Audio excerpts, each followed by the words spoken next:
Welcome to 360 Tamil. இப்போ நம்ம செங்கலம் web சீரிஸோட explanation பத்தி தான் பார்த்துட்டு இருக்கோம். இது ஒரு பக்காவான பொலிட்டிக்கல் த்ரில்லர் வெப் சீரிஸ்னு சொல்லலாம். ஃபர்ஸ்ட் பார்ட் போட்டதுக்கு நீங்க நல்லா சப்போர்ட் பண்ணீங்க, அதனால தான் அடுத்தடுத்த பார்ட்டை போடலாம்னு முடிவு பண்ணியிருக்கேன். ஃபர்ஸ்ட் பார்ட்டை பார்த்துட்டு இதை பார்த்தீங்கன்னா தான் கதை உங்களுக்கு புரியும், இல்லைன்னா ஒண்ணுமே புரியாது. ஃபர்ஸ்ட் பார்ட்டோட லிங்கை நான் கொடுக்குறேன், கண்டிப்பா அதை பார்த்துட்டு இதை கண்டினியூ பண்ணுங்க. இல்ல அதை பார்த்துட்டேன்னு சொன்னீங்கன்னா நேரடியா இந்த வீடியோவை கண்டினியூ பண்ணுங்க. எக்ஸ்பிளனேஷனுக்குள்ள போறதுக்கு முன்னாடி வீடியோக்கு ஒரு லைக் போடுங்க. அது மூலியமா இந்த வீடியோ இன்னும் நிறைய பேர்கிட்ட கொண்டு போய் சேர்க்கப்படும். மேற்கொண்டு டைம் வேஸ்ட் பண்ணாம நம்ம நேரடியா எக்ஸ்பிளனேஷனுக்குள்ள போயிடலாம். இப்ப எல்லாருமே உட்காந்து பேசிட்டு இருக்காங்க. ஆக்சுவலா இன்னும் ராயரையும் பிரதர்ஸையும் பிடிக்க முடியல. அதை பத்தி தான் சீனியர் ரொம்ப கோவமா பேசிட்டு இருக்காரு. ரீசெண்டா இன்ஸ்பெக்டரோட ஒய்ஃபை வச்சே மிரட்டி இருக்காங்கல்ல, அதெல்லாம் சொல்லி திட்டிட்டு இருக்காரு. சார், எல்லா சைட்லயும் அவங்களை பத்தி இன்ஃபர்மேஷனை தெரிஞ்சுக்க ட்ரை பண்றேன், இன்ஃபர்மேஷனே கிடைக்கலன்ற மாதிரி இன்ஸ்பெக்டர் சொல்றாரு. சார், நீங்க எந்த காலத்துல இருக்கீங்க? இந்த காலத்துல ஒருத்தர்கிட்ட கேட்டு இன்ஃபர்மேஷன் வாங்க முடியுமா? போன் எல்லாம் ஆக்ட் பண்ற வேலை பண்ணுங்க. அவனுங்க நம்பர் தெரியும்ல, அது மூலியமா நீங்க ட்ரேஸ் பண்ணுங்க. சீக்கிரமா அவனுங்க மாட்டுவாங்க. அவனுங்களை உயிரோட தான் பிடிக்கணும்ட்டு இல்ல, உயிர் இல்லாம கூட பிடிங்க. அவங்கள பாத்தீங்கன்னா அடுத்த நிமிஷம் என் பர்மிஷன் கூட கேட்காம சுட்டு தள்ளுங்கன்ற மாதிரி சொல்றாரு. சரின்ற மாதிரி இந்த இன்ஸ்பெக்டரும் ஏத்துக்கிறாரு. இவங்க 3 பேரை பத்தி தகவல் தெரிஞ்சா சொல்லுங்கன்ற மாதிரி போஸ்டர்லாம் ஒட்டிட்டு இருக்காங்க. தம்பியோட பேரு தேவைப்படும் போது சொல்றேன்னு சொன்ன பாத்தீங்களா, தம்பி பேரு முத்து அப்படின்றது. இவங்க 3 பேர் ஒரு பகுதியில ஒளிஞ்சிருக்காங்க பாத்தீங்களா, அந்த பகுதி வழியா ஒரு நபர் நடந்து வந்துட்டு இருக்காரு. அவங்கள பார்த்து பேசுறதுக்காக தான் வந்திருக்காரு போல. இப்ப இவங்களுக்கு சாப்பாடெல்லாம் தராரு. அடிக்கடி இவர் வந்து இவங்களை பாப்பாரு போல. இப்ப வந்தவர் தகவலை சொல்றாரு. அதாவது வாண்டட் போஸ்டர் ஒட்டி இருக்காங்கல்ல, அதை பத்தி சொல்றாரு. வாண்டட் போஸ்டர் ஒட்டிட்டாங்களா, அப்ப போனையும் அடுத்து ட்ராக் பண்ண வாய்ப்பு இருக்கு. இதுக்கப்புறம் இந்த போன் நம்ம கிட்ட இருக்க கூடாது அப்படின்ற மாதிரி ராயர் முடிவு பண்றாரு. அந்த 3 பேரோட சிம்மையும் கழட்டி இவர்கிட்ட தந்துடுறாரு. புதுசா சிம்மை வாங்கிட்டு வர சொல்லியிருப்பாரு போல, அந்த சிம்மை வாங்கிக்கிறாரு. தேவைப்பட்ட இதுல இருந்து பேசிக்கலான்ற மாதிரி யோசிக்கிறாரு. நீ இந்த 3 சிம்மை இங்கேயே கலட்டி போட்டுறத, வேணும்ட்டே வேற ஒரு ஊருக்கு டிராவல் பண்ணு, போற வழியில ஒவ்வொரு சிம்மா தூக்கி போடுன்ற மாதிரி சொல்றாரு. சரின்ற மாதிரி இவருமே ஏத்துக்கிறாரு. ராயருமே கொஞ்சம் தெளிவா இருக்க மாதிரி தான் காட்டுறாங்க. ராயரோட ஒய்ஃப் பேரை கூட நான் சொல்ல பாத்தீங்களா, அவங்க பேரு மதி அப்படின்றது. மதி லேட் நைட்டு தான் வீட்டுக்கு வந்திருப்பாங்க. காலையில நலம் விசாரிக்கலான்ற மாதிரி பாட்டிங்களாம் உட்காந்துட்டு இருக்காங்க. இப்ப மதியோட அப்பா பாட்டிங்களை போட்டு திட்டுறாரு. அவ என்ன சுதந்திர போராட்டத்துக்கா ஜெயிலுக்கு போயிட்டு வந்திருக்கா? அவளே சாதாரண கேஸுக்கு போயிட்டு வந்திருக்கா. அவகிட்ட நலம் விசாரிக்க போறீங்களா? முதல்ல இங்க இருந்து எந்திரிச்சு போங்கன்ற மாதிரிலாம் விரட்டி விடுறாரு. நானும் ஹஸ்பண்டும் பிரிஞ்சிருக்கோம்னு இவங்க சொன்னாங்க பாத்தீங்களா, அது உண்மையா தான் இருக்கும். ஆக்சுவலா அப்பா வெளியே எடுக்கிறதுக்கு ட்ரை பண்ணிருப்பாரு, அப்பாவால முடிஞ்சிருக்காது. கடைசியில ராயர் தான் என்ன வெளியே எடுத்தாரு. அவர் மேல சந்தேகப்பட்டு தேவையில்லாம அவரை விட்டு பிரிஞ்சுட்டேன், நான் தப்பு பண்ணிட்டேன் அப்படின்ற மாதிரிலாம் ஃபீலிங்கா பேசிட்டு இருக்காங்க. அதான் தப்பு பண்ணிருக்கேன்னு தெரிஞ்சிருச்சுல்ல, ராயருக்கு கால் பண்ணி பேசு, அவனுக்கு உன்னை ரொம்ப பிடிக்கும், மன்னிச்சிருவான் அப்படின்ற மாதிரிலாம் இந்த பாட்டி சொல்றாங்க. சரி, ராயருக்கு கால் பண்ணலான்ற மாதிரி இவங்க கால் பண்றாங்க. ஏற்கனவே அவர் யூஸ் பண்ண நம்பருக்கு தான் கால் பண்றாங்க.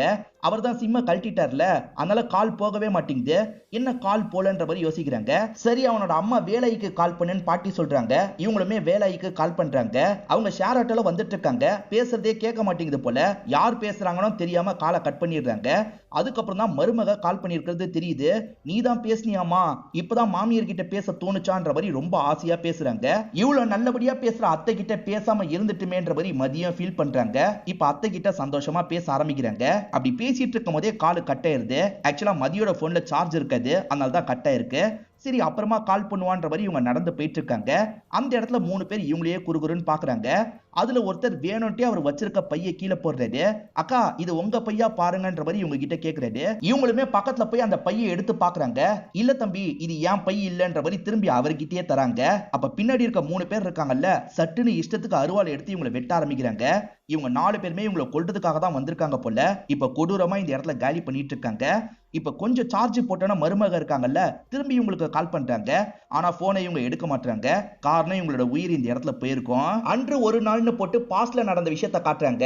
ஆக்சுவலா வைஸ் சேர்மனா ஒரு பெரியவரை காமிச்சாங்கல்ல, அவர் பேரு செந்தமிழன் அப்படின்றது. அவரை தான் இவங்க டீம் சார்பா நிக்க வைக்கலான்ற மாதிரி முடிவு பண்ணிருக்காங்க போல. இப்ப நியூஸ்ல அதை பத்தி சொல்லிட்டு இருக்காங்க. அப்பதான் இந்த எலெக்ஷன் முறையை பத்தி நமக்கு தெரியுது. மொத்தமா 19 மெம்பர்ஸ் இருப்பாங்க போல. அவங்க யார் அதிகமா ஓட்டு போடுறாங்களோ அவங்க தான் ஜெயிச்ச கணக்கு. இந்த சிவஞானத்தோட சப்போர்ட்டர்ஸா இருக்காங்க பாத்தீங்களா, அவங்களே 10 பேருக்கு மேல இருப்பாங்க. அவங்க 10 பேருமே செந்தமிழனுக்கு போட போறாங்க. செந்தமிழன் தான் ஜெயிப்பாருன்ற மாதிரி நம்புறாங்க. நீங்க தான் ஜெயிப்பீங்க, கவலைப்படாதீங்கன்ற மாதிரி மாதிரி வாழ்த்துக்கள்லாம் சொல்றாங்க. செந்தமிழனும் சந்தோஷம்லாம் பட்டுட்டு இருக்காரு.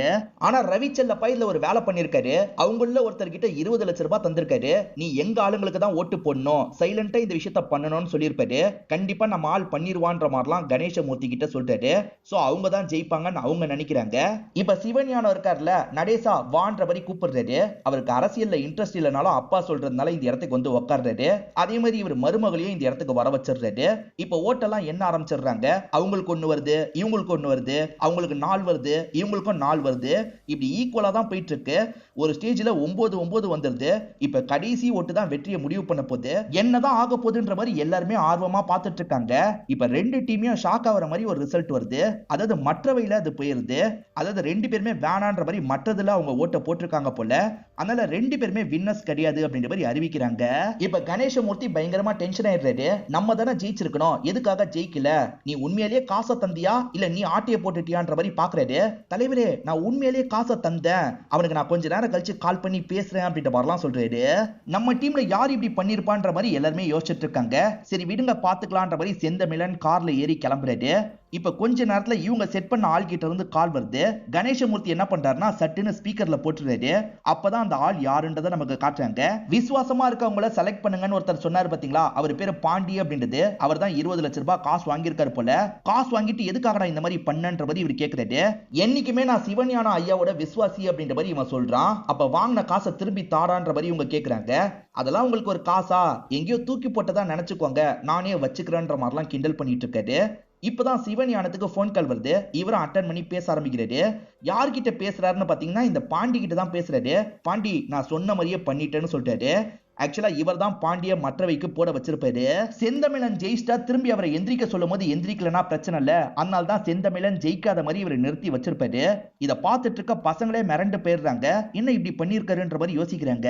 நமக்கு கண்டிப்பா 10 ஓட்டு வந்திருக்கணுமே, யார் இதை பண்ணது அப்படின்ற மாதிரி செந்தமிழன் கிட்ட ஆளுங்க பேசுறாங்க. யார் அதை பண்ணதுன்னு எனக்கு தெரியும், வார்த்தைக்கு வார்த்தை நீங்க தான் ஜெயிக்கணும், நீங்க தான் ஜெயிக்கணும்னு பாண்டி சொன்னால, அவன் தான் கண்டிப்பா இந்த விஷயத்த பண்ணிருக்கான்னு சொல்றாரு. பாண்டி பைய இப்படி பண்ணிருக்கானான்ற மாதிரி எல்லாருமே கோவப்படுறாங்க. இதுக்கே ஷாக்கானா எப்படி? பண்ண சொன்ன ஆள் யாருன்னு எனக்கு தெரியும், வேற யாரும் கிடையாது, சிவஞான ஐயா தான் பண்ண சொல்லியிருக்காருன்னு சொல்றாரு. அவர் ஏன் அப்படி பண்ண சொன்னாருன்ற மாதிரி கேக்குறாங்க. அதுதான் அரசியல், அவ்வளவு சீக்கிரம் சீட்டெல்லாம் விட்டு தந்துட மாட்டாங்கன்னு சொல்றாரு. இப்ப நடேசனுமே ஏன்பா இப்படி பண்ணீங்கன்ற மாதிரி கேக்குறாரு. அவ்வளவு சீக்கிரம் அந்த சீட்டெல்லாம் விட்டு தந்துடக்கூடாது, அதுக்கப்புறம் நம்ம கேட்கும் போது நம்ம கிட்டே திமிரா பேசுவாங்க, அதனால தான் இப்படி பண்ணன்னு சொல்றாரு. இப்ப பையன் கிட்ட மட்டும் பேசணும்னு நினைக்கிறாரு போல. பொண்ணையும் மருமகளையும் இங்க இருந்து போக சொல்றாரு. என்ன அப்பா நம்மளையும் போக சொல்றாருன்ற மாதிரி பொண்ணு அப்செட்டா கிளம்புறாங்க. இப்ப இவங்க குடும்பத்தை சேர்ந்த யாருக்காவது அந்த போஸ்டிங்க வாங்கணும்னு வச்சுக்கோங்களேன், கவுன்சிலர் எலெக்ஷன்ல ஜெயிக்கணும், அதுக்கப்புறம் தான் அந்த பதவி கிடைக்கும் போல. எனக்கு ஒரு ஐடியா இருக்கு, சூரிய கலாவை நிறுத்தினா என்ன? ஏன்னா பையன் இறந்து போனதுனால சென்டிமெண்ட் கிரியேட் ஆகும், அதனால அவ ஜெயிக்க கூட வாய்ப்பு இருக்குன்ற மாதிரி சொல்றாரு. பையனும் சரிப்பா உங்க விருப்பப்படியே பண்ணுங்கன்னு சொல்றாரு. நான் அதுதான் பண்ண போறேன்னு சொல்ல, நான் யோசிக்கிறேன், யோசிச்சுதான் முடிவு எடுக்கணும்னு சொல்றாரு. தங்கச்சி சொல்லாம கொள்ளாம வீட்டுக்கு கிளம்பி போயிருப்பாங்க. அதனால நடேசனும் தங்கச்சியை பார்க்கலான்ற மாதிரி தங்கச்சியும் தங்கச்சி மாப்பிளையும் பாக்குறதுக்காக வந்திருக்காரு. ஏமா சொல்லாம கொள்ளாம கிளம்பி வந்தேன்னு கேக்குறாரு. பின் என்னென்ன, அவளை போக சொன்னா பரவாயில்ல, என்னையும் சேர்த்து போக சொல்லிட்டாரு, என்ன போக சொல்லிட்டு என்ன பேசினாரு, சூரிய கலாவை நிக்க வைக்கலான்னு பேசினாரா அப்படின்ற மாதிரி கேக்குறாங்க. சேச்சா அப்படிலாம் இல்லம்மா, அப்ப இன்னும் யோசிச்சுட்டு தான் இருக்காருன்ற மாதிரி நடேசன் சொல்லிட்டாரு. இப்ப தங்கச்சியோட ஹஸ்பண்ட் இருக்காரு பாத்தீங்களா, மச்சான் நிக்கிறதுன்னு வந்துட்டா நீங்க தான் நிக்கணும், எங்க சப்போர்ட் எப்பவுமே உங்களுக்கு தான், அப்படி நீங்க நிக்க விருப்பப்படலன்னு வச்சுக்கோங்க, என்னோட ஒய்ஃப் நிக்கட்டும், நீங்க 2 பேர் நிக்கிறது தான் கரெக்டா இருக்கும், சூரிய கலா நிக்கிறது கரெக்டா இருக்காதுன்னு சொல்லிட்டாரு. சரின்ற மாதிரி நடேசனும் தலையாட்டுறாரு. இப்ப இன்றுன்னு போட்டு இப்ப நடக்கிறத நமக்கு காட்டுறாங்க. ஆக்சுவலா வேலாயி இறந்து போயிட்டாங்க பாத்தீங்களா, அதனால ஊர் மக்கள் எல்லாம் கூடி இருக்காங்க. இங்க ஒரு போலீஸ் ஆபீசர் கவனிச்சிட்டு இருக்காரு. அதாவது ராயரும் தம்பிங்களும் வராங்களான்னு கவனிச்சிட்டு இருக்காரு. இங்க இருந்து ஆளுங்களுக்கு கால் பண்ணிட்டாரு. இன்னும் அவன் வர மாதிரியே தெரியலன்ற மாதிரி சொல்றாரு. இப்ப ராயரோட ஆள் ஒருத்தரும் சுத்தி முத்தி இந்த இடத்த பார்த்துட்டு இருக்காரு. அதாவது போலீஸ் நடமாட்டம் இருக்கான்ற மாதிரி பார்த்துட்டு இருக்காரு. இப்ப ராயருக்கு கால் பண்ணி பேச ஆரம்பிக்கிறாரு. ராயரே, நல்லா பார்த்துட்டேன், போலீஸ் எல்லாம் இருக்கிற மாதிரியே தெரியல, நீ வந்து பாத்துக்கோன்ற மாதிரி சொல்றாரு. இது எல்லாத்தையும் பக்கத்துல இருந்து முத்து கவனிக்கிறாரு. அதான் போலீஸ் இல்லன்னு சொல்றாருல, நம்ம போய் அம்மாவை பார்த்துட்டு வந்துடலாம் அப்படின்ற மாதிரி அழுவுறாரு. இல்லடா கண்டிப்பா போலீஸ் இருப்பாங்க, அம்மாவை இப்ப பார்க்க போறது சரி கிடையாது, நான் சொன்ன வேலையை பண்ணுன்ற மாதிரி தம்பியை ஒரு இடத்துக்கு அனுப்புறாரு. தம்பியும் அந்த வேலையை பார்க்கறதுக்காக போறாரு. டே வீரா, உனக்கு என்ன பண்ணணும்னு தெரியும்ல, அதை போய் முடிச்சிருன்னு சொல்றாரு. வீராவும் சரின்ற மாதிரி இங்க இருந்து கிளம்புறாரு. இப்ப பின்னாடி இருக்க கான்ஸ்டபிள் இருக்கார்ல, உன் விசுவாசியா அந்த இடத்துல யாருமே இல்லைன்னு சொல்றான், ஏன்பா நம்ப மாட்டேன்ற மாதிரி கேக்குறாரு. என் அம்மா செத்து போய் அந்த இடத்துக்கு வரமாட்டேன்னு நினைக்கிறதுக்கு போலீஸ் ஒன்றும் முட்டாள் கிடையாது, கண்டிப்பா போலீஸ் அந்த இடத்துல இருப்பாங்க, நான்லாம் அந்த இடத்துக்கு போக மாட்டேன்ற மாதிரி சொல்றாரு. வேற என்ன பிளான் வச்சிருக்காருன்றது கிளியரா தெரியல. இப்ப மருமக இந்த இடத்துக்கு வந்துடுறாங்க, அதாவது மதி இந்த இடத்துக்கு வந்துடுறாங்க. அத்தையோட பாடி எப்போ வரும்ன்ற மாதிரி வெயிட் பண்ணிட்டு இருக்காங்க. இப்பதான் ஹாஸ்பிட்டல்ல போஸ்ட்மார்ட்டத்தெல்லாம் முடிக்கிறாங்க போல. இப்ப வண்டியில வச்சு எடுத்துட்டு வந்துட்டு இருக்காங்க. ஒரு ஸ்டேஜ்ல பாடி இந்த இடத்துக்கு வந்துருது. எல்லாருமே ஃபீல் பண்ணி அழுதுட்டு இருக்காங்க. இந்த வீரா எங்க வந்துட்டு இருக்காருன்னு இப்பதான் தெரியுது. அதாவது கணேசமூர்த்தியோட வீட்டுல ஒரு மீட்டிங் மாதிரி நடக்க போது போல அந்த இடத்துக்கு தான் வந்திருக்காரு. செக் பண்ணி தான் உள்ள விட்டுட்டு இருக்காங்க. ஆனா இவர் சாமர்த்தியமா ஏமாத்தி உள்ள நுழைஞ்சிடுறாரு. எல்லாருமே கணேசமூர்த்தி வரட்டும்ன்ற மாதிரி வெயிட் பண்றாங்க. இவரும் இவரோட முகத்தை மறைச்ச மாதிரிலாம் வெயிட் பண்றாரு. இப்ப முத்து இருக்காரு பாத்தீங்களா, நிறைய கட்டையெல்லாம் ஒரு இடத்துக்கு கொண்டு வந்து போட்டுட்டு இருக்காரு. ஏன் எதுக்குன்னு தெரியல. இப்ப ஊர் மக்கள் சேர்மன் அம்மா வந்துட்டாங்கன்ற மாதிரி சொல்றாங்க. சேர்மன் அம்மா கார்ல வந்து இறங்குறாங்க. ஒரு லேடி தான் சேர்மனா இருக்காங்கன்னு தெரியுது. ஆனா அது யாரு என்னன்னு தெரியல. ஏன்னா அவங்களோட ஃபேஸையே நமக்கு காட்ட மாட்டாங்க. அப்படியே கட் பண்ணி கணேசமூர்த்தியோட வீட்டை நமக்கு காட்டுறாங்க. கணேசமூர்த்தி வெளியே வெயிட் பண்றவங்கள பாக்குறதுக்காக வந்துட்டு இருக்காரு. தம்பி கட்டையெல்லாம் கொண்டு வந்து போட்டுட்டு இருந்தாரு பாத்தீங்களா, அம்மாவோட பாடியை எரிக்கிறதுக்காக தான் கட்டையெல்லாம் போட்டுட்டு இருந்திருப்பாரு. அம்மாவோட பாடி இங்க எப்படி வந்ததுன்னு தெரியல. இப்ப பசங்களும் கொல்லி வச்சிடுறாங்க. இதுக்கு காரணம் கணேசமூர்த்தின்னு நினைக்கிறாங்களா என்னன்னு தெரியல. அவன் கதையை முடிடான்ற மாதிரி வீரா கிட்ட சொல்றாரு. வீரா சட்டுன்னு கன் எடுத்து அவரை ஷூட் பண்றாரு. இப்ப ஷூட் பண்ணவர் அங்க நிக்காம வேகமா தப்பிச்சு ஓடிடுறாரு. இப்ப அன்று ஒரு நாள்னு காமிச்சு பாஸ்ட்ல நடந்த விஷயத்தை காட்டுறாங்க. ஆக்சுவலா சூரியகலா ஹஸ்பண்ட இழந்துட்டாங்கல்ல, அப்பவும் திரும்பி வீட்டுக்கு கூட்டு வந்துடலாம்னு நினைக்கிறாரு. இவங்க அப்பாவும் சாதாரண ஆள் கிடையாது, பெரிய பணக்கார ஃபேமிலி தான் போல. நீ எதுக்குமா அந்த வீட்டுல இருக்கணும், இங்க வந்துருன்ற மாதிரி சொல்றாரு. ஆனா சூரியகலாக்கு அரசியல்வாதி ஆகணும், அதுலயும் சேர்மன் ஆகணும்ன்ற மாதிரி ஆசை வந்துருது போல. என்னோட மாமா என்னதான் நிக்க வைக்கணும்ன்ற மாதிரிலாம் யோசிச்சாருப்பா. திடீர்னு அவரோட மனசுல சில மாற்றங்கள்லாம் ஏற்பட்டிருக்கு. ஏன் எதுக்குன்றது எனக்கு புரியலப்பா. எனக்கு அரசியல் ஆசை வந்துருச்சு. நல்ல அரசியல் தெரிஞ்ச யாரையாவது கூட வச்சுக்கலாம்னு நினைக்கிறேன். ஆனா அப்படி யாரையும் எனக்கு தெரியலப்பா. காலேஜ் டைம்ல எனக்கு நாச்சியார்னு ஒரு ஃப்ரெண்ட் இருந்தா, அவளுக்கு அரசியலை பத்தி சூப்பரா தெரியும். அவளை மாதிரி ஒருத்தி கிடைச்சா நல்லா இருக்கும்னு சொல்றாங்க. அது என்னமா அவளை மாதிரி ஒருத்தி, பேசாம அவளையே கூட்டு வந்துடலான்ற மாதிரி அப்பா சொல்றாரு. அவ குடும்ப சூழ்நிலை என்னன்னு தெரியலையேப்பா, வருவாளா என்னன்னு தெரியலையேன்ற மாதிரி சொல்றாங்க. எப்படியாவது பேசி பார்ப்போம், வர வச்சிடலாம் அப்படின்ற மாதிரி அப்பா சொல்றாரு. அந்த பொண்ணு எந்த ஊரை சேர்ந்தவங்கன்னு உங்களுக்கு தெரியும் போல. அந்த ஊருக்கு டிராவல் பண்ணி வந்துடுறாங்க. இப்பதான் ஒரு விஷயம் தெரியுது. ஆக்சுவலா வேலாயோட பொண்ணாதான் நாச்சியார் இருப்பாங்க. அப்ப இவங்க 3 பேருமே அண்ணனுங்கன்றது நமக்கு தெரிய வருது. இப்ப உட்காந்து இவங்க கிட்ட விஷயத்த சொல்ல ஆரம்பிக்கிறாங்க. ஆனா இவங்களுக்கு பொண்ணை அனுப்பி வைக்கிறதுல விருப்பம் கிடையாது. ஏன்னா பொண்ணு பாலிடிக்ஸை பத்தி பேசுறதே இவங்களுக்கு பிடிக்க மாட்டேங்குது. அவ பாட்டுக்கு லோக்கல் எலெக்ஷன்ல கலந்துக்கிறேன்னு போனா நாங்க தான் கஷ்டப்பட்டு கண்ட்ரோல் பண்ணோம். பொண்ணுங்களுக்கு இந்த பாலிடிக்ஸ்லாம் செட் ஆகாது, நாங்க சீக்கிரமா கல்யாணம் பண்ணலான் இருக்கோம், அதனால எங்களை மன்னிச்சிருங்க, கிளம்புங்கன்ற மாதிரிலாம் சொல்லிட்டு இருக்காங்க. இவங்க ஏழ்மை குடும்பத்தை சேர்ந்தவங்கன்றது அப்பாவுக்கு புரிஞ்சிருது. அப்பா இருக்கார்ல, நீங்க என்னமா இப்படி பேசிட்டீங்க, 6 மாசம் மட்டும் என் பொண்ணு கூட இருந்தா போதும், என் பொண்ணு நினைச்சதா அடைஞ்சிருவா, அதுக்கப்புறம் உங்க பொண்ணை என் பொண்ணு மாதிரி நினைச்சு பெரிய இடத்துல கல்யாணம் முடிச்சு தரேன், என்ன சொல்றீங்க அப்படின்ற மாதிரிலாம் கேக்குறாரு. அப்பயே இவங்க யோசிச்சுட்டு இருக்காங்க. அந்த டைம் மதி இந்த வீட்டுல தான் இருந்திருப்பாங்க போல. இவங்களுக்கு வந்து காஃபி எல்லாம் தந்துட்டு இருக்காங்க. இதுக்கப்புறம் எதுக்கு யோசிக்கணும், ஏன் பெண்கள் வெளியெல்லாம் போக கூடாதா, அனுப்பி வைங்கன்ற மாதிரி மாமியார் கிட்டயும் ஹஸ்பண்ட் கிட்டயும் சொல்றாங்க. சரி இவரு சொல்றதுதான் சரிதான், பெரிய லெவல்ல கல்யாணம் பண்ணி வைக்கிறேன்னு சொல்றாருல, நம்ம நம்பி அனுப்பலான்ற மாதிரிலாம் யோசிக்கிறாங்க. தங்கச்சி எங்க இருக்கா பாருங்கன்ற மாதிரிலாம் அம்மா சொல்றாங்க. தங்கச்சி கோயில் வேலை தான் பார்த்துட்டு இருக்காங்க.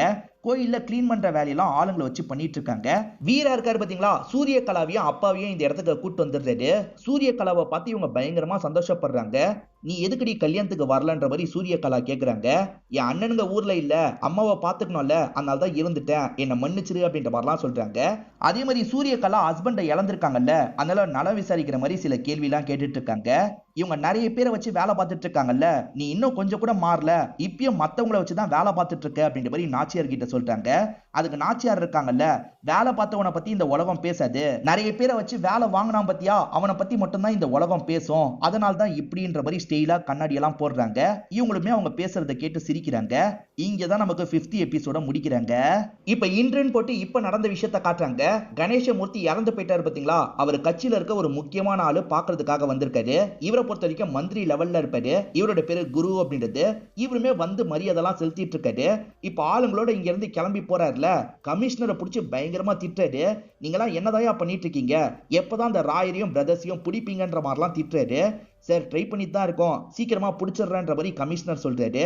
கமிஷனர் இப்ப இன்ஸ்பெக்டர் மேல கோவப்பட்டு இருக்காரு. இப்ப இன்ஸ்பெக்டர் என்ன பண்றாருன்னா ஒரு விஏஓ ஆபீசரை பாக்குறதுக்காக வந்திருக்காரு. இந்த ஆபீசரும் ராயரும் கொஞ்சம் நெருக்கமா இருப்பாங்க. இந்த ஆபீசர் மூலியமா ராயரை பிடிக்கணும்ன்ற மாதிரி யோசிக்கிறாரு.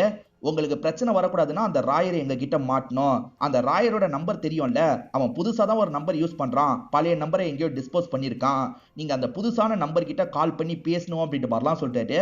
சரி சார் நீங்க சொல்ற மாதிரி பண்றன்ற மாதிரி இந்த விஓ ஆபீசரும் ஏத்துக்கிறாரு. இந்த ஆபீசரும் இவங்க முன்னாடி கால் பண்ணிட்டாரு. ஆனா ராயர் போன் எடுக்கல போல. சரி உடனே கால் பண்ணாதீங்க, அவனுக்கு டவுட் வந்துடும், அவனே கால் பண்றானா பாப்போன்ற மாதிரி வெயிட் பண்றாங்க. பார்த்தா ராயர் கொஞ்ச நேரத்துல கால் பண்ணிட்டாரு. என்ன விஷயம்ன்ற மாதிரிலாம் இவர்கிட்ட சகஜமா பேசிட்டு இருக்காரு. அம்மாவோட டெத் சர்டிபிகேட்டை வந்து வாங்கிக்கோ அப்படின்ற மாதிரி சொல்லிட்டாரு. என்னாலாம் வர முடியாது, போலீஸ் வலை வீசி தேடிட்டு இருக்காங்க, எனக்கு தெரிஞ்ச ஒரு பையன் அனுப்புறேன், அவங்க கிட்ட கொடுத்து விட்டுருங்கன்ற மாதிரி சொல்லிட்டாரு. சரி ராயரு அதே மாதிரி பண்றன்ற மாதிரி இவருமே ஏத்துக்கிறாரு. இப்ப இன்ஸ்பெக்டர் என்ன பண்றாருன்னா இந்த ஆபீசர் போனையும் அவரோட ஒய்ஃப் போனையும் புடிங்கிடுறாரு. ஏன்னா இவங்களே ராயருக்கு கால் பண்ணி சொல்லிட்டா என்ன பண்றதுன்றதுக்காக தான் இப்படி போனை புடிங்கிடுறாரு. ரொம்ப கவனமா எப்படியாவது ராயர் ஆளை ஃபாலோ பண்ணி ராயரை பிடிக்கணும்னு யோசிக்கிறாரு. இப்ப நைட்டு நேரம் கொஞ்சம் தள்ளி இருக்கிற இடத்துல போலீஸுங்கெல்லாம் உட்காந்துட்டு இருக்காங்க. யார் வரான்னு பார்க்கலாம்னு நினைக்கிறாங்க. அப்பதான் ஒரு சின்ன பையன் வரான். அந்த பையனுமே உள்ள போய் ஆபீசர் கிட்ட இருந்து டெத் சர்டிபிகேட்டை வாங்கிட்டு வரான். இப்ப பைக் எடுத்துட்டு கிளம்புறான். அந்த பையனுக்கு தெரியாம பின்னாடி போனோன்ற மாதிரி இவங்க யோசிக்கிறாங்க. அந்த பையனுக்கு தெரியாம பின்னாடி பொறுமையா போயிட்டு இருக்காங்க. இப்ப போயிட்டு இருக்கவன் காட்டு பகுதியில ஒரு இடத்துல நிக்கிறான். இங்கதான் அவங்க இருக்காங்க போலன்ற மாதிரிலாம் இவங்க யோசிக்கிறாங்க. ஆனா அந்த பையன் இருக்கான்ல அந்த இடத்துல ஸ்மோக் தான் பண்ணிட்டு இருக்கான். ஸ்மோக் பண்ணி முடிச்சதுக்கு அப்புறம் அங்க இருந்து கிளம்புறான். சரி இப்ப போலான்ற மாதிரி இவங்களும் பின்னாடியே போயிட்டு இருக்காங்க. திடீர்னு பார்த்தா அவன் காணாம போயிடுறான். அதுக்குள்ள இவன் எங்க போனான் அப்படின்ற மாதிரி சுத்தி முத்தி இவங்க தேடிட்டு இருக்காங்க. இங்கதான் எங்கேயோ இருக்க வாய்ப்பு இருக்கு, எல்லா இடத்துலயும் தேடலான்ற மாதிரி யோசிக்கிறாங்க. இப்ப சுத்தி முத்தி இவங்க தேடுறாங்க. ஆக்சுவலா அவங்க ஒரு மலை இடுக்குல தானே ஒளிஞ்சிருந்தாங்க. அந்த பகுதியில நெருப்பு எரிஞ்சிட்டு இருக்கு, யாரோ உட்காந்துட்டு இருக்காங்க. சத்தம் காட்டாம போனோன்ற மாதிரி இன்ஸ்பெக்டரும் சத்தம் காட்டாம அந்த இடத்துக்கு வராது. அந்த இடத்துல பார்த்தா யாரோ உட்காந்துட்டு இருக்க மாதிரி அவங்க செட் பண்ணி தான் வச்சிருக்காங்க. தப்புச்சிட்டாங்கன்னு இன்ஸ்பெக்டருக்கு தெரியுது, கோவப்படுறாரு. அதே மாதிரி இந்த இடத்துல யாரையும் எரிச்சிருக்கிறது உங்களுக்கு தெரியுது. யாரை எரிச்சு வச்சிருக்காங்கன்ற மாதிரிலாம் யோசிக்கிறாங்க. சாம்பிளுக்கு எலும்பை எடுத்துக்கலான்ற மாதிரி எலும்பை எடுத்துக்கிறாங்க. அப்பதான் ஒரு பகுதியில சவுண்டு கேக்குது. அந்த இடத்துக்கு வந்து பாக்குறாங்க. பார்த்தா ஆபீசர் தான் இந்த இடத்துல இருக்காரு. இவர் எப்படி இந்த இடத்துக்கு வந்தாருன்ற மாதிரிலாம் இவங்க ஷாக் ஆகுறாங்க. அவர்கிட்ட ஒரு பேப்பர் இருக்கு. அந்த பேப்பரை இவங்க எடுக்கிறாங்க. பார்த்தா ராயர் தான் எழுதி வச்சிருக்காரு. உங்களை சுத்த விட்டது நான் தான், ஷார்ட் ரூட்ல அவரை கொண்டு வந்ததும் நான் தான், நீங்க என்ன பண்ணணும் பண்ணக்கூடாதுன்றத நான் தான் முடிவு பண்ணிட்டு இருக்கேன், அதை மீறி உங்களால எதுவுமே பண்ண முடியாதுன்ற மாதிரி கிண்டல் பண்ற மாதிரி எழுதியிருக்காரு. இவங்களுமே கோவப்படுறாங்க. செக் பண்ணி பார்க்கும்போது அது வேலாயோட பாடின்றது இவங்களுக்கு தெரிஞ்சிருது. உண்மையான பாடியை அங்கதான் எரிச்சிருக்காங்க. இங்க வந்து இது ஃபேக்கான பாடின்னு தெரியுது. எப்படா இந்த விஷயத்த பண்ணீங்கன்ற மாதிரிலாம் அடிச்சு உட்கார வச்சிருக்காங்க. இதுல ஒருத்தருமே விஷயத்த சொல்லிட்டாரு. அவரு ராயரோட ஃப்ரெண்டா இருப்பாரு. ராயருக்கு ஹெல்ப் பண்றதுக்காக தான் இந்த விஷயத்த பண்ணிருப்பாரு. ஒரு அனாதை பாடி இருக்கும், அதை தான் வீட்டுக்கு அனுப்பி வச்சிருப்பாரு. உண்மையான பாடியை ராயர் இருக்கிற இடத்துக்கு அனுப்பி வச்சிருப்பாரு. இறந்து கொஞ்ச நாள்ல ரிச்சுவல் மாதிரிலாம் பண்ணுவாங்கல்ல, அந்த மாதிரி 3 அண்ணன் தம்பிங்களும் சேர்ந்த மாதிரி ரிச்சுவல்லாம் பண்ணிட்டு இருக்காங்க. இந்த விஷயத்தெல்லாம் அந்த கான்ஸ்டபிளும் தள்ளி இருந்து கவனிச்சிட்டு இருக்காரு. இவங்க ரொம்ப அமைதியான டைப்ன்றது அந்த கான்ஸ்டபிளுக்கு நல்லாவே தெரியுது. ஏன்பா நீங்க 3 பேருமே இவ்வளவு அமைதியான டைப்பா இருக்கீங்க, நல்லவங்களாவும் தெரியுறீங்க, அப்புறம் ஏன்பா இப்படி கொடூரமா கொலை பண்றீங்க அப்படின்ற மாதிரி கேக்குறாரு. அப்ப ராயரோட மைண்டுக்குள்ள ஏதோ ஓடிட்டு இருக்கு. இவர் வாழ்க்கையில என்ன நடந்தது அப்படின்றது கிளியரா நமக்கு தெரியல. எதனாலும் மன்னிச்சிடலாம், நம்பிக்கை துரோகத்தை மட்டும் மன்னிக்க முடியாதுன்ற மாதிரி ராயர் சொல்றாரு. இதுக்கப்புறம் கான்ஸ்டபிளை தொல்லை பண்ண வேணான்ற மாதிரி நினைக்கிறாரு. கான்ஸ்டபிளை போய் விட்டுட்டு வந்துரு அப்படின்ற மாதிரி வீரா கிட்ட சொல்லிட்டாரு. அந்த இடத்துல வெயிட் பண்ணுங்க, வேற ஒருத்தன் உங்களை கூட்டு போவான்னு சொல்லிட்டாரு. கான்ஸ்டபிளும் சரின்ற மாதிரிலாம் ஏத்துக்கிறாரு.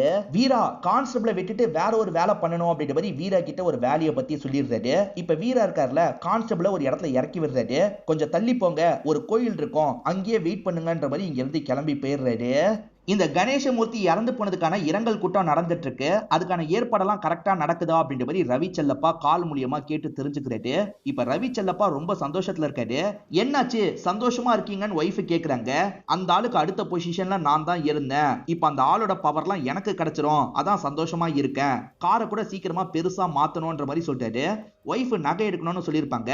இப்ப நகை கடைக்கிட்ட ஒய்ஃபை இறக்கி விட்டுறாரு. பார்த்து இருங்கன்ற மாதிரி இங்க இருந்து கிளம்பி போறாரு. இவர் பின்னாடி 4-5 கார் வந்துகிட்டே தான் இருக்கு. இப்போ ஒரு சிக்னல் கிட்ட கார் நிக்குது. அதுக்கப்புறம் இவங்க கிளம்பி போறாங்க. அப்படி கிளம்பி போகும்போது அந்த கார் மட்டும் வரல போல. என்ன அண்ணனோட கார் வரலன்ற மாதிரி ஆளுங்கெல்லாம் காரை நிறுத்திடுறாங்க. சிக்னல்ல மாட்டிருக்கோம் போல, நம்ம இங்கேயே வெயிட் பண்ணலான்ற மாதிரி பேசிக்கிறாங்க. எல்லாரும் டீ குடிக்கலான்ற மாதிரி முடிவு பண்றாங்க. அப்படியே கட் பண்ணி இந்த கான்ஸ்டபிள நமக்கு காட்டுறாங்க. இவரை கூட்டு போறதுக்காக ஒரு நபர் பைக்ல வந்திருக்காரு போல. அவரை பார்த்து இந்த கான்ஸ்டபிள் ஷாக் ஆகுறாரு. யாருன்னு இப்பதான் காட்டுறாங்க. முதல்ல லிஃப்ட் கொடுத்தாரு பாத்தீங்களா, அவர் தான் இந்த இடத்துக்கு வந்திருக்காரு. அவருமே ராயரோட ஆளு தான். ஆனா போலீஸ்க்கு இன்ஃபர்மேஷன் கொடுக்குற மாதிரிலாம் நடிச்சிருப்பாரு. கொஞ்ச நேரத்துல கார் வந்துரும்ன்ற மாதிரி தான் இவங்க எல்லாருமே டீ குடிச்சிட்டு இருக்காங்க. ஆனா வர மாதிரியே தெரியல.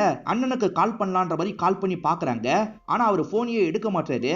அப்ப அண்ணனோட கார் என்னதான் ஆச்சுன்ற மாதிரிலாம் யோசிக்கிறாங்க. வழியிலேயே வீரா இருக்காரு பாத்தீங்களா, அந்த காரை தூக்கி இருப்பாரு. இப்ப காரை அவரோட இடத்துக்கு கொண்டு போறாரு. அன்று ஒரு நாள்னு போட்டு பாஸ்ல நடந்த விஷயத்த காட்டுறாங்க. ஆக்சுவலா இவங்களை பொறுத்த வரைக்கும் பெரிய வீடு இருக்கும், பக்கத்துலயே ஒரு சின்ன வீடு இருக்கும். சூரியகலா இருக்காங்கல்ல, மாமா நான் அந்த வீட்டுக்கு போறேன்ற மாதிரி கேக்குறாங்க. நீ எதுக்குமா அந்த வீட்டுக்கு போனோம், இங்க என்ன பிரச்சனை அப்படின்ற மாதிரி இவர் கேக்குறாரு. இல்ல மாமா, இங்க பசங்களெல்லாம் பார்க்கும்போது எனக்கு கஷ்டமா இருக்கு, அதனால தான் கொஞ்சம் தனியா இருக்கணும்னு நினைக்கிறேன்ற மாதிரி சொல்றாங்க. இவருமே சரின்ற மாதிரி ஏத்துக்கிறாரு. துணைக்காக என்னோட ஃப்ரெண்டு ஒருத்தைய வர வச்சிருக்கேன், ஓகே தானேன்னு கேக்குறாங்க. மாமாவும் ஓகேன்னு சொல்லிட்டாரு. ஆனா குடும்ப விஷயத்தை யார்கிட்டயும் ஷேர் பண்ணாதுன்னு சொல்லிட்டாரு. இப்ப நாச்சியாரி இவங்க திங்ஸ் எல்லாம் எடுத்துட்டு இந்த இடத்துக்கு வந்துடுறாங்க. பெரிய வீட்டுக்கு வந்துடுறாங்க. இல்ல அம்மா இப்ப சின்ன வீட்டுல இருக்காங்க, அங்க போங்கன்ற மாதிரி வழிய காட்டுறாங்க. இவங்களும் பக்கத்துல இருக்க அந்த சின்ன வீட்டுக்கு போறாங்க. இது எல்லாத்தையும் மேல இருந்து நடேசன் பார்த்துட்டு இருக்காரு. இந்த வீடை கட்டி யூஸ் பண்ணாம இருந்திருக்காங்க போல, அதனால பால் காய்ச்சி குடி வரலான்ற மாதிரி எல்லாருமே இந்த இடத்துக்கு வந்திருக்காங்க. சூரியகலாவோட ஃபேமிலியை சேர்ந்தவங்களா வந்திருக்காங்க. சம்மந்தி அவ தான் கேக்குறானா, நீங்க எதுக்காக இதெல்லாம் ஏற்பாடு பண்ணி தரீங்க, எனக்கு ஒண்ணுமே புரியல சம்மந்தின்ற மாதிரி சொல்றாரு. அது இவர் இருக்கார்ல, அவளும் என்னோட பொண்ணு மாதிரி தான், என் பொண்ணு கேட்டா இந்த மாதிரி இடம் ஏற்பாடு பண்ணி தரமாட்டேனா, அதனால தான் தந்திருக்கேன்னு சொல்றாரு. இப்ப நாச்சியார் இருக்காங்கல்ல, அது மட்டும் இல்ல அங்கிள், சூரியகலாவை கவுன்சிலர் எலெக்ஷன்ல நிக்க வைக்கலாம்னு முடிவு எடுத்திருப்பாரு.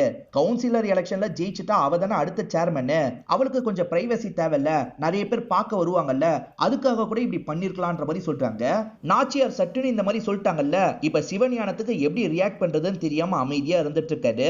இப்ப கணேசமூர்த்தியை பாக்குறதுக்காக கட்சியில இருக்க அந்த மந்திரி வராரு. பிரசன்ட்ல கணேசமூர்த்தியோட சாவுக்கு குருன்னு ஒருத்தர் வந்தாரு பாத்தீங்களா, அவர் தான் இந்த இடத்துக்கு வந்திருக்காரு. இந்த குரு, அதுக்கப்புறம் கணேசமூர்த்தி, இதை தாண்டி ரவி செல்லப்பா, இவங்க 3 பேர் மட்டும் உட்காந்து பேச ஆரம்பிக்கிறாங்க. ஆக்சுவலா கவுன்சிலர் எலெக்ஷன் வரப்போது, அதுல யாரை நிக்க வைக்கிறது அப்படின்ற மாதிரி தான் பேசிட்டு இருக்காங்க. இவங்க 2 பேர் அதை விட பெரிய போஸ்ட்ல இருக்காங்க, அவங்க நிக்க முடியாது. இது சாதாரண கவுன்சிலர் எலெக்ஷன் மட்டும் இல்ல, இதுல ஜெயிக்கிறவன் தான் சேர்மனே ஆக போறான்ற மாதிரிலாம் குரு சொல்றாரு. இப்ப நடேசன் தங்கச்சியும் மாப்பிளையும் பாக்குறதுக்காக வீட்டுக்கு வந்திருக்காரு. இப்ப தங்கச்சி இருக்காங்கல்ல, அது என்ன சூரியகலாவோட ஃப்ரெண்ட் அப்படி சொல்றா, அப்ப சூரியகலாவை தான் நிக்க வைக்கிறதுக்கு அப்பா முடிவு பண்ணிருக்காரான்ற மாதிரி கேக்குறாங்க. அப்படிலாம் இல்லன்ற மாதிரி நடேசன் சொல்றாரு. தங்கச்சி ஹஸ்பண்ட் இருக்கார்ல, மச்சான் எனக்கு அந்த பதவியில ஆசை இருக்கலாம், ஆனா அதுக்கான தகுதி கிடையாது, ஏன்னா நான் சிவஞான ஐயாவோட ரத்தம் கிடையாது, நீங்க தான் ரத்தம், நீங்க தான் அந்த இடத்துக்கு வரணும், அதுதான் எங்களோட ஆசைன்ற மாதிரி சொல்றாரு. நானா, எனக்கு அரசியல் எல்லாம் இன்ட்ரெஸ்ட் இல்ல, எனக்கு பிசினஸ்ல தான் இன்ட்ரெஸ்ட் இருக்குன்ற மாதிரி இவர் சொல்றாரு. நீங்க வரலன்னு முடிவெடுத்தாலும் ரத்தம் தான் வரணும், உங்க தங்கச்சி வரலாம், மத்தபடி வெளியாளி யாரோ வந்துடக்கூடாதுன்ற மாதிரி சொல்றாரு. அதாவது சூரியகலா வந்துடக்கூடாது அப்படின்ற மாதிரி நடேசனுக்கு புரிய வைக்கிறாரு. அந்த குரு பேசிட்டு போனதை பத்தியே கணேசமூர்த்தி யோசிச்சுட்டு இருக்காரு. நம்ம சார்பில் ஒருத்தனை கவுன்சிலர் எலெக்ஷனுக்கு நிக்க வைக்கணும், ஆனா அவனை நம்மளே தோக்க வைக்கணும்ன்ற மாதிரி சொல்றாரு. ஏன்னா அப்படி சொல்றீங்கன்ற மாதிரி இவர்கிட்ட பிஏவா வேலை பார்க்குற பாபுவும் கேட்கிறாரு. அதுக்கு கணேசமூர்த்தி இருக்கார்ல, கவுன்சிலர் எலெக்ஷன் ஜெயிச்சிட்டா அவன் தான் அடுத்த சேர்மன், என்னை விட அதிக பதவிக்கு போயிடுவான், அது நடக்கிறதுக்கு நான் விட மாட்டேன் அப்படின்ற மாதிரிலாம் இவர் சொல்றாரு. இப்ப சூரியகலா இருக்காங்கல்ல, நாச்சியாரு என்னதான் இருந்தாலும் அவசரப்பட்டு நீ அப்படி பேசியிருக்க கூடாது அப்படின்ற மாதிரி சொல்றாங்க. நான் அவசரப்பட்டெல்லாம் பேசல, தெளிவா யோசிச்சுதான் பேசலன்ற மாதிரி நாச்சியார் சொல்றாங்க. அவர் உன்னை நிக்க வைக்கிறதுக்கு முடிவு எடுத்திருக்காரு, ஆனா கொஞ்ச நாள்ல அவரோட மனசுல சில மாற்றங்கள் ஏற்பட்டிருக்கு, மருமக சொன்னா புரிஞ்சுப்பா, அதனால நம்ம வேற யாரையாவது நிக்க வைக்கலான்னு கூட அவரோட மனசு மாறி இருக்கும், அப்படி மாற நம்ம விடக்கூடாது, நமக்கு நிக்கணும்னு ஆசை இருக்குல்ல, அந்த விஷயத்த அவருக்கு புரியுற மாதிரி நம்ம சொல்லணும், அதுக்காக தான் அந்த மாதிரி ஒரு போடு போட்டேன். இப்ப ஒன்ன தவிர வேற யாரையாவது நிக்க வைக்கிறாருன்னு வச்சுக்கோ, நம்ம மருமக ரொம்ப நம்பிக்கையோட இருந்தா அவகிட்ட எப்படி இந்த விஷயத்த சொல்றதுன்ற மாதிரி அவரே கொஞ்சம் யோசிப்பாரு, அவரை யோசிக்க வச்சிருக்கேன், வேணும்ட்டே தான் இப்படி பண்ணிருக்கன்ற மாதிரி சொல்றாங்க. நாச்சியார் உண்மையிலேயே புத்திசாலின்ற மாதிரி சூரியகலாவும் யோசிக்கிறாங்க. இதோட நமக்கு 60 எபிசோட முடிக்கிறாங்க. இன்னும் 3 எபிசோட்ல இந்த சீரிஸோட கதையே முடிஞ்சிரும். அடுத்த வீடியோல அதை நம்ம பார்ப்போம். இந்த வீடியோ உங்களுக்கு பிடிச்சிருக்கோன்னு நம்புறேன். இந்த வீடியோ உங்களுக்கு பிடிச்சிருந்ததுன்னா லைக் பண்ணுங்க, கமெண்ட் பண்ணுங்க, மறக்காம 360 தமிழ் சேனலை சப்ஸ்கிரைப் பண்ணுங்க. தொடர்ச்சியா இந்த மாதிரி வீடியோக்கள் வந்துகிட்டே தான் இருக்கும்.